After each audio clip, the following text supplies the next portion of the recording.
Assalamualaikum warahmatullahi wabarakatuh. Alhamdulillahirrabbilalamin. Wassalatu wassalamu ala asrofil anbiya'i wal mursalin wa ala alihi washabihi ajmain. Amma ba'du. Alhamdulillah, pada pertemuan kali ini kita akan membahas terkait chapter 8 dengan materi sistem akuntansi biaya taksiran. Oke, kita awali dari konsepsinya terlebih dahulu. Yang pertama, biaya taksiran atau estimated cost adalah salah satu bentuk biaya ditentukan di awal sebelum produksi dilakukan atau penyerahan jasa dilaksanakan. Sedangkan sistem biaya taksiran atau estimated cost system adalah sistem akuntansi biaya produksi yang menggunakan suatu bentuk-bentuk biaya yang ditentukan di awal dalam menghitung harga pokok produk yang akan kita produksi. Dalam sistem biaya taksiran, dasar yang dipakai dalam penentuan norma fisik terbatas pada pengalaman produksi masa yang lalu atau data historis. Jadi jika terjadi penyimpangan dari norma fisik tersebut, maka perlu dilakukan penyelidikan lebih lanjut untuk menentukan penyebabnya. Apakah karena pemborosan, penghematan, atau karena kesalahan dalam penaksiran norma fisik yang dilakukan sebelumnya. Itu konsepsinya. Yang berikutnya, manfaat sistem biaya taksiran. Jadi jika perusahaan menggunakan sistem ini, ada 4 manfaat yang bisa diperoleh. Yang pertama, sebagai jembatan atau mediator menuju sistem biaya standar. Yang kedua, untuk menghindari biaya yang relatif besar dalam pemakaian sistem biaya standar. Yang ketiga, untuk pengendalian biaya dan analisis kegiatan. Yang keempat, untuk mengurangi biaya akuntansi. Yang selanjutnya, bagaimana metode penentuan biaya taksiran?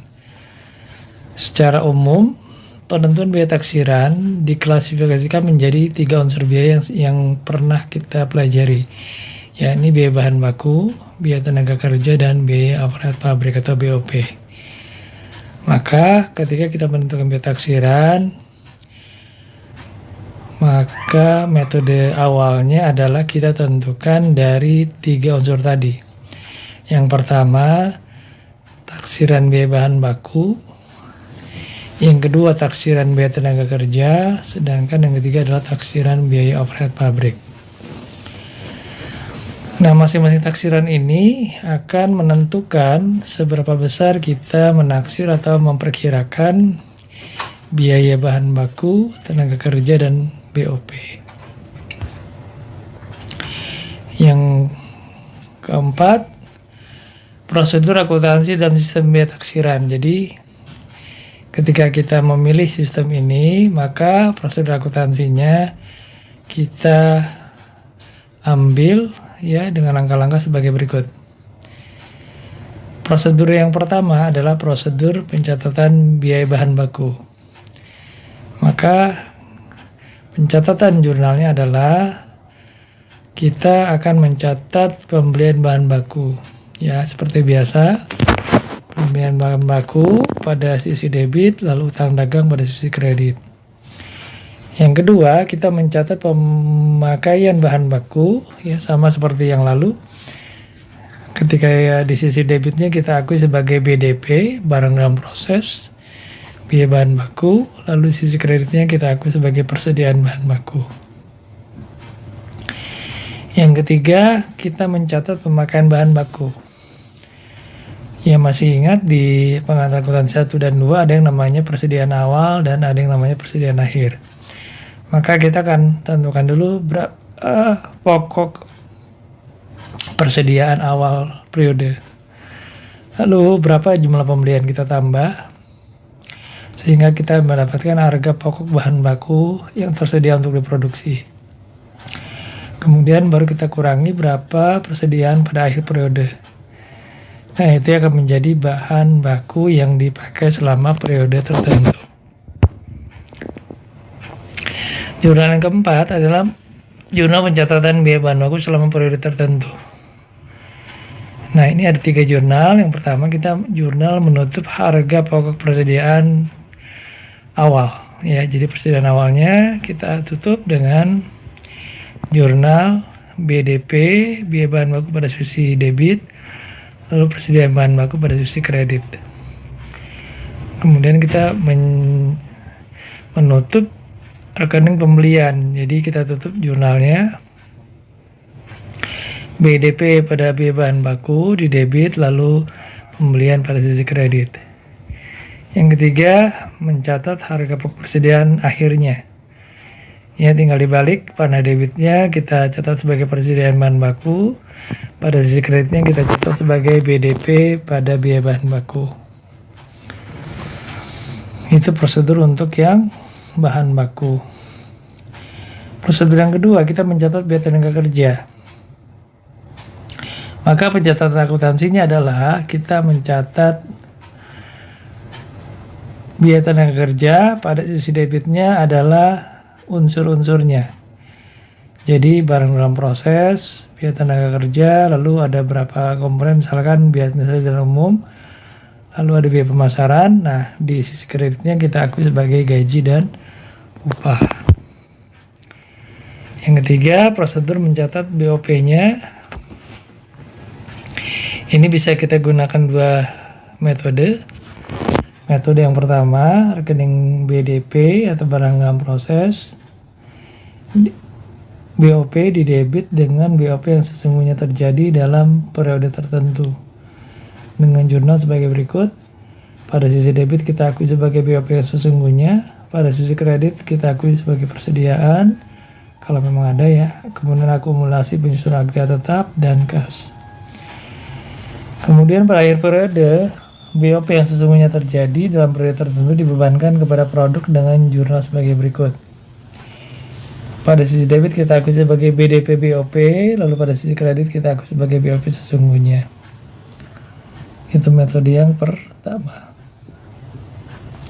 Metode yang kedua, di mana rekening BDP didebit dengan BOP atas dasar tarif yang ditentukan di muka. Jadi sudah ditentukan di muka tarifnya, maka kita langsung jurnal BOP sesungguhnya pada sisi debit, lalu pada sisi kredit ada persediaan, ada akumulasi penyusunan aktiva tetap, ada kas. Oke, lalu jurnal yang berikutnya adalah mencatat pembebanan BOP kepada produk atas dasar tarif yang ditentukan di muka, sama BDP BOP pada sisi debit, lalu BOP yang dibebankan pada sisi kredit. Kemudian pada akhir periode, BOP yang dibebankan dipertemukan dengan BOP yang sesungguhnya. Jurnalnya BOP yang dibebankan pada sisi debit, lalu BOP sesungguhnya pada sisi kredit. Prosedur yang keempat, kita mencatat harga pokok produk jadi dan produk yang masih dalam proses pada akhir periode. Pada sisi debit kita akui sebagai persediaan produk jadi, persediaan produk dalam proses, lalu pada sisi kreditnya kita akui di 3 unsur tadi ya. BDP pada bahan baku, BDP BTK, lalu BDP pada BOP. Prosedur yang kelima, kita mencatat harga pokok produk yang dijual. Jadi ketika sudah selesai ya proses produksi, maka kita akui sebagai harga pokok penjualan pada sisi debit, lalu persediaan produk jadi pada sisi kredit. Yang keenam, prosedur pencatatan selisih biaya taksiran dengan biaya sesungguhnya. Jadi bisa saja biaya taksiran kita berbeda dengan biaya sesungguhnya. Nah, penentuan selisih biaya taksiran tergantung pada metode pencatatan BOP-nya. Oke, jadi jika pencatatan BOP menggunakan metode 1 tadi yang di atas, maka selisih antara biaya taksiran dengan biaya sesungguhnya dihitung dengan cara mencari saldo rekening BDP-nya. Selisih tersebut transfer ke rekening selisih dengan jurnal sebagai berikut. Jadi selisihnya pada sisi debit, lalu 3 unsur tadi, bahan baku, BTK, dan BOP pada sisi kredit. Kemudian yang B, jika kita menggunakan metode yang kedua, maka selisihnya dihitung dengan 2 cara. Yang pertama, diakui sebagai selisih di debit, lalu 3 unsur tadi. diakui sebagai kredit. Kemudian kita juga bisa menjurnal saldo rekening BP sesungguhnya, selisih pada debit, lalu BOP sesungguhnya pada sisi kredit. Oke, kita lihat studi kasusnya. Jadi di studi kasus kali ini kita akan membahas PT Andalusia yang produksi satu macam produk melalui satu tahap pengolahan dengan menggunakan sistem biaya taksiran dengan rincian data sebagai berikut ya. Oke, ada 3 unsur: biaya, bahan baku, tenaga kerja, dan BOP. Lalu ada harga satuannya, kemudian ada jumlahnya. Ini disederhanakan ya, nilainya dalam ribuan. Jadi untuk bahan bakunya ada 18, tenaga kerjanya ada 27, BOP-nya ada 37, sehingga total biaya taksirannya adalah Rp82. Setelah kita dapat rincian biayanya, maka kita akan menghitung data apa saja yang dicatat selama bulan Desember 2019. Data yang pertama adalah persediaan awal bulan Desember 2019. Jadi ada harga pokok persediaan bahan baku sebesar 20 juta. Kemudian ada jumlah persediaan produk dalam proses sebanyak 3.000 ton. Dengan tingkat penyelesaian 100%, biaya konversi 2/3. Sehingga harga pokok produk taksirannya dalam proses dihitung sebagai berikut. Masih ingat ya ekivalensi kemarin? Jadi di sini tingkat penyelesaian 100% dikali 3.000 ton dikali Rp18. Sedangkan BTK 2/3 tadi biaya konversinya kali 3.000 ton dikali Rp27. Dan BOP-nya 2/3 kali 3.000 ton dikali Rp37, sehingga harga pokok totalnya adalah Rp182.000. Kemudian persediaan produk jadinya adalah sebesar 500 ton. Ya, itu data yang pertama. Data yang kedua adalah kegiatan yang terjadi selama bulan Desember. Kegiatan yang pertama, pembelian bahan baku sebesar 660.000. Lalu kegiatan yang kedua, ada jumlah tenaga kerja sesungguhnya yang dipakai sebesar 34.500 jam dengan biaya tenaga kerja sebesar 925.000. Kemudian yang ketiga, BOP dibebankan ke produk atas dasar tarif jam kerja langsung sebesar Rp37. BOP sesungguhnya terjadi bulan Desember sebesar 1.261. Kemudian yang keempat, produk jadi yang transfer gudang selama bulan Desember jumlah 35.500 ton. Sedangkan produk jadi dijual dengan harga Rp110 per ton. Itu kegiatan yang terjadi selama bulan Desember. Lalu data yang ketiga, persediaan akhirnya. Tadi ada persediaan awal ya di atas. Persediaan akhirnya adalah harga pokok persediaan bahan baku yang ditentukan dengan metode FIFO sebesar Rp40.000. Lalu yang kedua, jumlah persediaan produk dalam proses sebanyak 2.500 ton dengan tingkat penyelesaian bahan baku 100% dan biaya konversi 20%. Kemudian persediaan produk jadinya berjumlah 1.000 ton. Nah, atas dasar data tersebut di PT Andalusia kita akan buat jurnal pencatatan dan formulasi perhitungan yang dibutuhkan dalam sistem biaya taksiran. Masih ingat tadi ya prosedurnya ya. Yang pertama, kita mencatat pembelian bahan baku. Ya, maka di sisi debitnya kita akui sebagai pembelian sebesar berapa? 660.000. Lalu pada sisi kreditnya kita akui sebagai utang dagang. Lalu yang kedua, pencatatan penghitungan biaya bahan baku. Harga pokok persediaan bahan baku pada awal bulan tadi berapa? 20.000. Sedangkan pembeliannya berapa? 660.000. Sehingga jumlahnya 680. Harga persediaan akhirnya berapa tadi? 40.000. Sehingga biaya bahan baku selama bulan Desember 2019 adalah 640.000. Nah, dari situ kita catat ya ke dalam jurnal. Pada sisi debit kita akui sebagai BDP BBB 640.000, lalu persediaan BB 40.000. Pada sisi kreditnya kita akui sebagai persediaan bahan baku 20.000 dan pembelian sebanyak 660.000. Lalu tenaga kerja kita catat berapa tadi?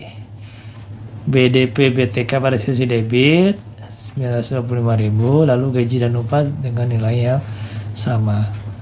Kemudian yang keempat, pencatatan jurnal BOP yang dibebankan. BDP BOP-nya pada sisi debit 1.276, lalu BOP yang dibebankan juga dengan jumlah yang sama. Dapat saya dari mana? 34.500 jam tadi dikali harga satuannya ya, Rp37. Yang kelima, pencatatan jurnal BOP yang sesungguhnya terjadi. BOP sesungguhnya pada sisi debit, lalu pada sisi kreditnya adalah berbagai macam rekening. Jadi kalau memang rekeningnya banyak, boleh disingkat, boleh diurai ya. Dengan nilai berapa? 1.261.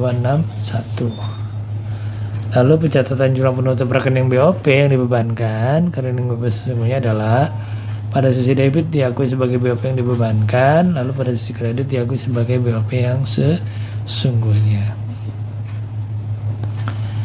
Yang ketujuh, mencatat perhitungan harga pokok produk jadi. Tadi sama ya. Untuk bahan baku 35.500 ton kali harga satuannya. BTK juga sama, sehingga harga pokok taksiran produk jadinya adalah 2.911.000. Kemudian kita catat jurnalnya. Pada sisi debit diakui sebagai persediaan produk jadi, nilainya berapa? 2.911.000. Lalu pada sisi kredit kita akui sebagai unsur tadi, bahan baku, BTK, dan BOP. Yang ke-8, kita menghitung harga pokok persediaan produk dalam proses. Tadi ingat ya, tingkat penyelesaian. Bahan baku 100%, BTK 20%, BOP 20%. Sehingga totalnya adalah 77.000. Lalu kita catat di jurnal. Pada sisi debit kita akui sebagai persediaan produk dalam proses. Lalu pada sisi kreditnya kita akui 3 unsur tadi, BBB, bahan baku, BTK tenaga kerja, BOP, overhead, pabrik. Yang ke-9, kita mencatat harga pokok penjualan. Tadi persediaan produk jadinya berapa? 500. Produk selesai Desember berapa? 35.500. Sehingga jumlahnya berapa? 36.000. Persediaan akhirnya berapa tadi? 1.000 ya, sehingga jumlah produk yang terjual dalam bulan Desember adalah